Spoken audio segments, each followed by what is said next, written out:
Learning about this blew my mind. Plants are responsible for the myth of dragons. Yes, the same dragons that inspired our lovable characters such as Toothless from the upcoming live-action How to Train Your Dragon. You see, many assume that dinosaur fossils influence dragon legends, but there's a paper out there that offers an alternative: fossilized plants. Particularly the fossilized remains of a prehistoric plant called Lepidodendron. These towering trees had trunks covered in diamond-shaped patterns, which sort of look like scales, and massive root systems that spread out like tentacles, potentially looking like wings and claws. And as the tree grew and shed leaves, it resulted in a pattern that looked strangely reptilian. These physical traits could easily be mistaken for the skeleton of a serpent or monster. Now have a look at this picture. What do you think it is?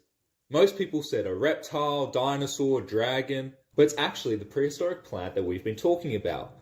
Looks like a reptile scale, doesn't it? So it's easy to see how people may have mistaken these plants for a giant reptile-like creature. But how did the myth of dragons spread across the world? Now, these fossils were found all across the world, including Asia, the Americas, Europe, and even Australia.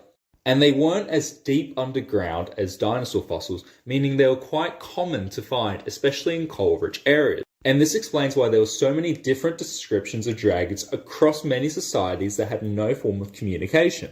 Just look at the dragons in Europe compared to the ones in Asia. They are vastly different.